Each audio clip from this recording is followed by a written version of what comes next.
Okay, today we're gonna learn how to make a fire in a wood stove.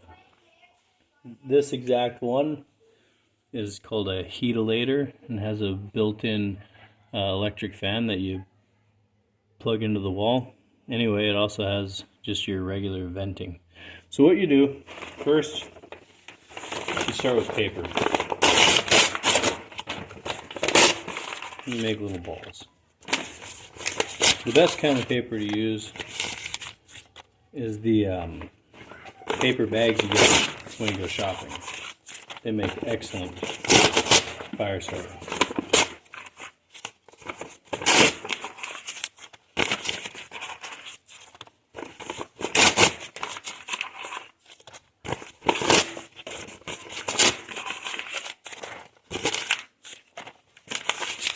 Okay, so basically what I did is I just put it kind of in a line from one side to the other.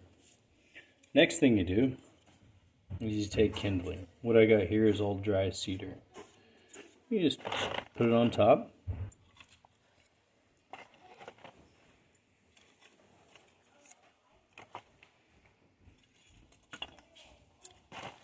So you just want to start with your smallest wood first. Okay.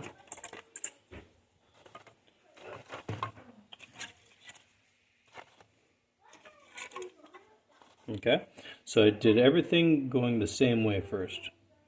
Next thing you do, it's like building a little scaffolding.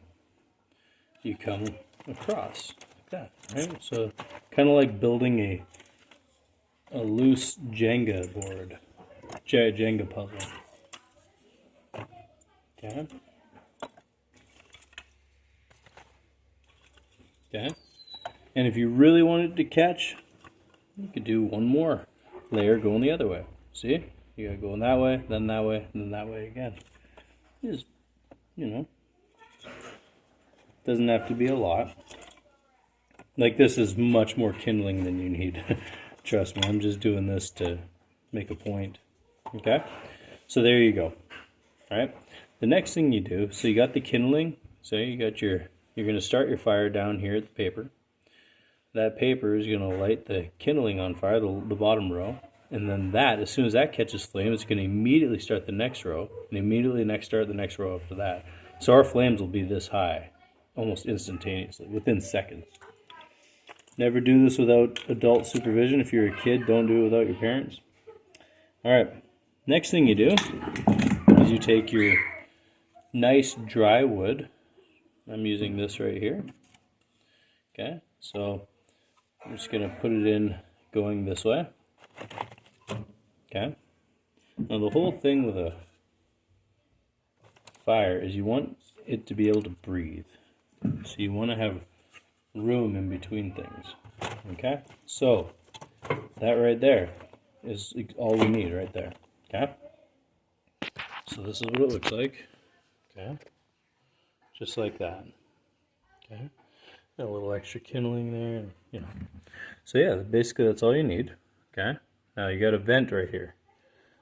Up is always open. Down is closed. Okay, and that's your flute, your chimney flute. It's like this little metal valve-looking thing inside of your chimney pipe. And basically, when you have the handle up, that's essentially going like this. Boom. So the air will be able to go up and suck the heat that way, and that's what will bring the flames up. That's what you're gonna need that vent open in order to start your fire. Okay.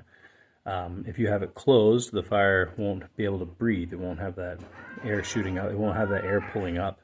So it'll just sit here and smoke, and all that smoke will billow into your house, and that's just nasty. All right. So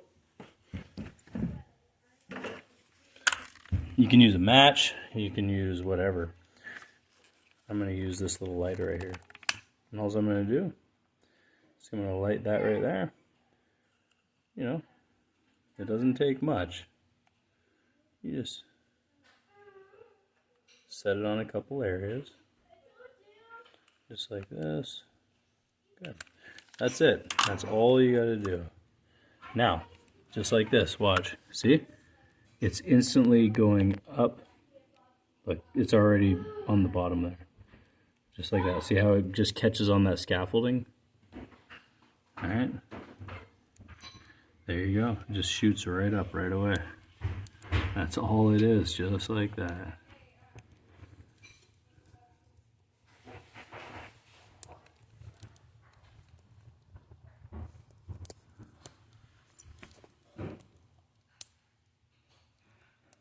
See, how long did that take? Seconds, right? That's why I have to be very careful with fire. It's not a toy. It's nothing to be played with. It can be used to heat a home. It can be used to cook food. It can be used for all sorts of stuff. But it's not a toy. It's not a game. So what we're going to do now is with this particular model, we have this handle right here. If you close it all the way, it closes, right? But we don't want to do that yet because we want to keep the air, right? So if we close it all the way, watch, the flames will get a little smaller, right? Because we're starting to kind of choke it off. Fire needs air to breathe. But if you open it up just a little bit, see how that just breathes that fire back in, right? Because that chimney is pulling air all the way through here and heat rises. But anyway, you just let that burn for a while, and once it's all caught, see, once that middle one that fully catches, then you're good. But you want to burn it down for some coals or whatever and get it to kind of settle down before you close this. But the next step will be, when you know you got that fire nice and lit, just to close that up like that, keep that vent open for a while, and yeah, and then just kind of, once that turns into coals and you're able to start moving things around, then you can start adding your, move those coals around and find a bigger logs and slower burning things, and there you go, and you'll be able to heat your house for as long as you need to. Okay, hope you enjoyed. Hope that helps.